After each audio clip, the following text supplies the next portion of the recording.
Bonjour à tous et bienvenue dans Chine France le journal, votre émission quotidienne d'information sur la Chine en français sur Mandarin TV. Sans transition, voici les titres de l'actuel. Les autorités de Guangzhou reportent l'examen d'entrée au lycée en raison de l'épidémie. Initialement prévu du 20 au 22 juin, il aura finalement lieu au mois de juillet. Clap de fin pour la fête des bateaux dragons. Près de 90 millions de voyages touristiques nationaux ont été enregistrés du 12 au 14 juin en Chine. Un réacteur nucléaire EPR sous surveillance après une augmentation de gaz rare à Taishan. Pour le moment, l'exploitant se veut rassurant malgré une menace radiologique. Un séisme de magnitude 5,1 a frappé la Chine lundi. Il s'est produit dans la ville de Yingyang. Aucune victime n'est à déclarer pour le moment. La population du Xinjiang a augmenté de 18,52% entre 2010 et 2020. Elle est l'une des régions chinoises dont la population est la plus diversifiée sur le plan ethnique. Plus de 500 espèces de plantes enregistrées dans les îles Shisha. Introduites en masse il y a quelques années, elles ont considérablement amélioré l'environnement écologique et le cadre de vie local. En raison de la pandémie de Covid-19, les autorités de Guangzhou ont décidé de reporter l'examen d'entrée au lycée. La décision a été prise afin de protéger la santé des enseignants et des élèves. Bien que la situation ne soit pas alarmante, initialement prévu du 20 au 22 juin, il aura finalement lieu au mois de juillet. Les autorités de Guangzhou, la capitale de la province chinoise du Guangdong, au sud de la Chine, ont annoncé lundi que l'examen d'entrée au lycée, prévu du 20 au 22 juin, est reporté au mois de juillet en raison de la Covid-19.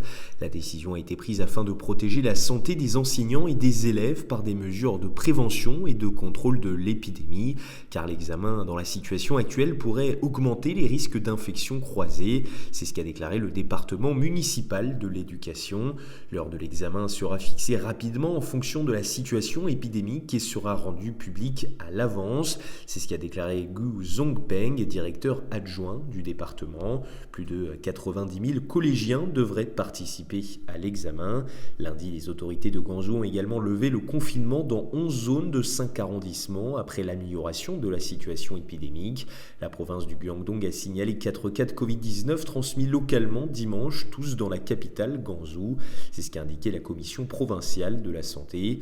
2 médecins du 8e hôpital populaire de Guangzhou ont été testés positifs à la Covid-19 le 11 juin et sont actuellement sous traitement à l'hôpital, a déclaré lundi la commission provinciale de la santé. Elle a ajouté qu'ils étaient tous deux dans un état stable. La province a également signalé dimanche 3 cas confirmés importés et 14 cas asymptomatiques. Actuellement, 194 patients atteints par le virus sont traités dans des hôpitaux, a ajouté la commission locale.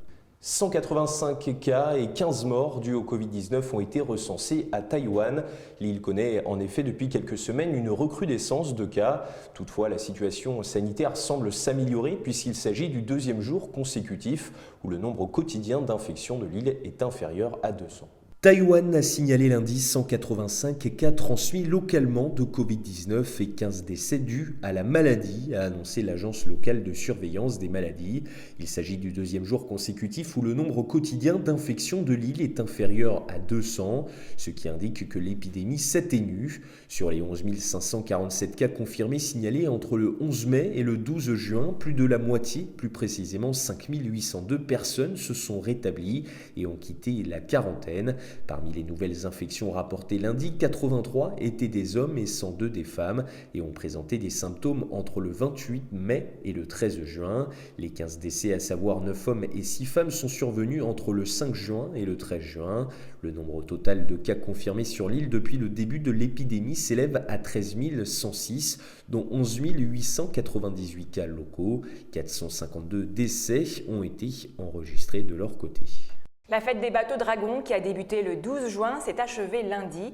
Au total, près de 90 millions de voyages touristiques nationaux ont été enregistrés dans le pays. Durant cette période, les courses de bateaux se sont multipliées, notamment à Hong Kong, comme vous allez le voir dans ce sujet.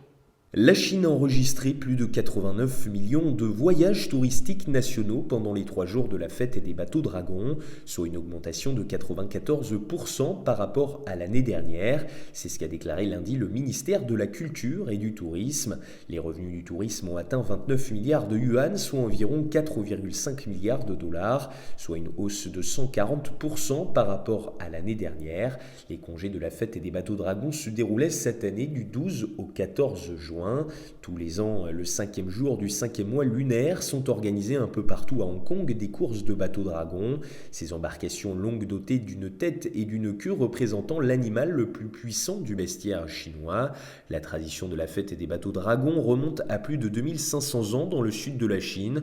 Lors du rite du réveil du dragon, le prêtre peignait symboliquement les yeux de la tête de dragon des bateaux avant que les rameurs ne s'activent pour appeler le dragon céleste en hibernation. On considère que la noyade de certains participants aux courses constituait un sacrifice aux forces de la nature. Les courses de bateaux dragons tombées dans l'oubli pendant la révolution culturelle en Chine ont connu une renaissance à partir des années 1980 sous l'impulsion de Hong Kong qui cherchait alors à développer le tourisme. Cette discipline est devenue en 1991 un sport officiel régi par la Fédération internationale, se développant dans une soixantaine de pays dont la Chine. Que se passe-t-il dans la centrale nucléaire de Taishan? L'un des réacteurs EPR de la centrale nucléaire de la ville dans le sud de la Chine a subi une augmentation de la concentration de certains gaz rares dans un circuit. L'annonce a été faite par le groupe français EDF qui se montre malgré tout rassurant. L'un des réacteurs EPR de la centrale nucléaire de Taishan dans le sud de la Chine a subi une augmentation de la concentration de certains gaz rares dans un circuit. C'est ce qu'a annoncé le groupe français EDF lundi après que CNN a rapporté une possible fuite et alors que la centrale assure que la situation est normale.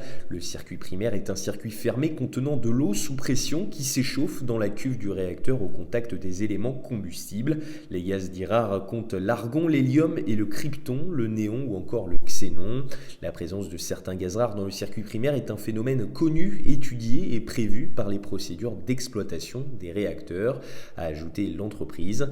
Les 2 réacteurs de Taishan sont à ce jour les seuls EPR à être entrés en service dans le monde en 2018 et 2019. D'autres exemplaires de ces réacteurs de 3e génération sont en construction en Finlande, en France et au Royaume-Uni, mais de multiples déboires techniques ont retardé depuis plusieurs années leur mise en service. Framatome, la filiale d'EDF qui a participé à la construction des réacteurs de Taishan, avait un peu plus tôt indiqué surveiller l'évolution d'un des paramètres de fonctionnement sur le site, mais sans donner de détails ni parler de fuite. La centrale est dans son domaine de fonctionnement et de sûreté autorisé, a assuré Framatome dans une déclaration à l'agence française de presse.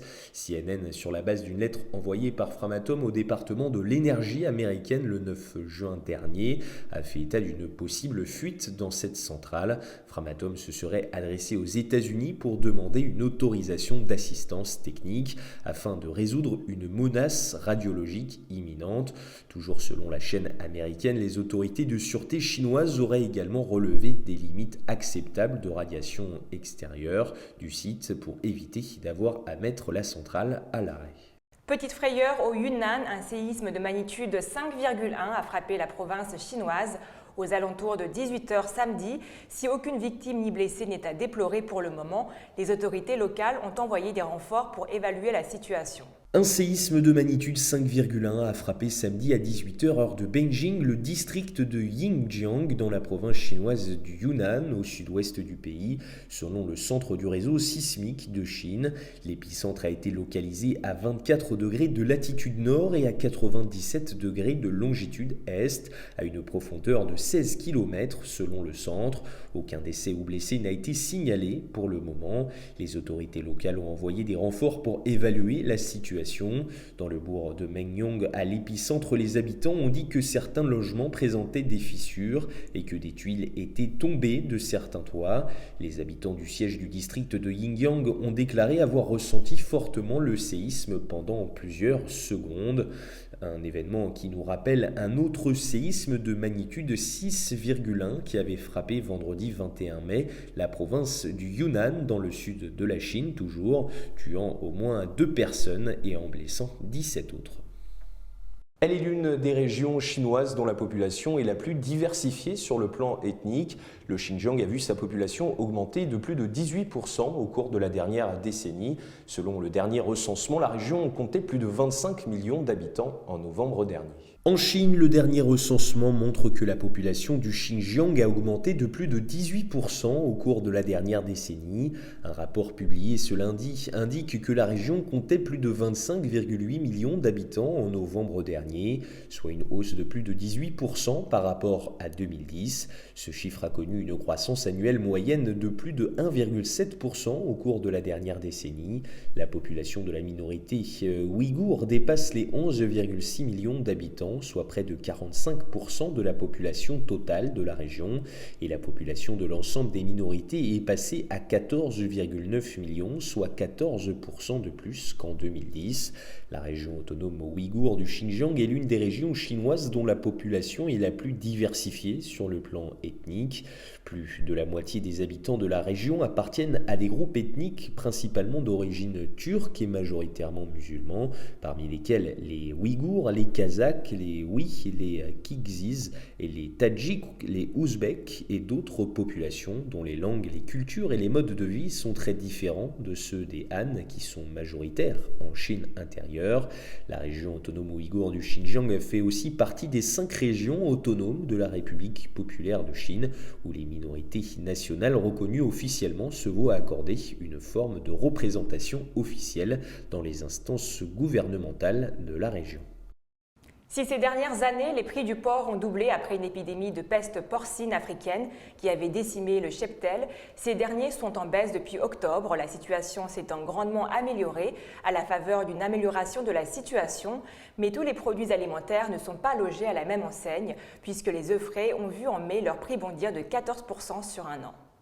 Les prix du porc continuent de baisser en Chine, 2 ans après l'irruption de l'épidémie de peste porcine africaine dans les élevages, une maladie sans conséquence sur la santé humaine mais mortelle pour les animaux et si contagieuse qu'il avait fallu à l'époque abattre la moitié du cheptel porcin chinois, d'où l'inflation folle de cette viande, la première consommée en Chine.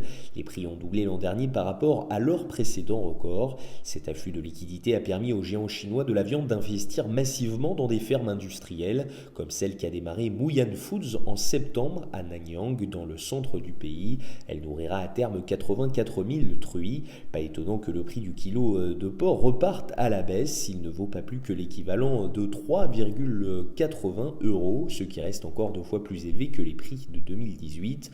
Le rebond de la production chinoise pèse aussi sur les cours du porc en Europe. L'atterrissage est en effet brutal pour les éleveurs porcins européens après 2 années euphoriques où ils ont abondamment fourni le marché chinois.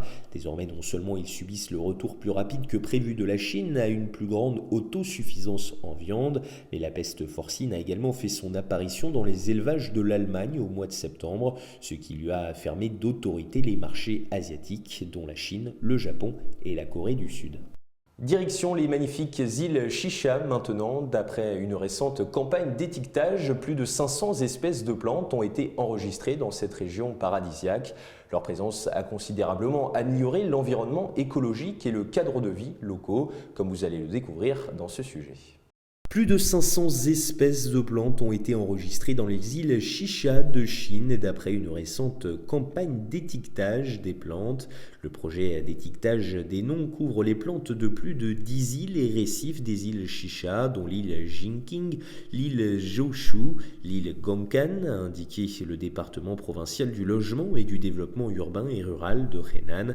Depuis sa création en 2012, le gouvernement de Changsha a introduit une grande variété de plantes ornementales de grande valeur. Elles ont considérablement amélioré l'environnement écologique et le cadre de vie local. Chen Xiaoqing, directeur adjoint du département, a déclaré que le projet d'étiquetage des noms est d'une grande importance pour l'éducation scientifique des résidents des îles et peut également contribuer à promouvoir le travail d'aménagement paysager de la ville. C'est la fin de notre journal. Merci à tous de nous avoir suivis. Et n'oubliez pas de vous abonner à notre chaîne YouTube et de cliquer sur la petite clochette en bas à droite de notre vidéo pour ne rien rater des dernières nouveautés de Mandarin TV. Très belle journée ou très belle soirée à tous sur Mandarin TV.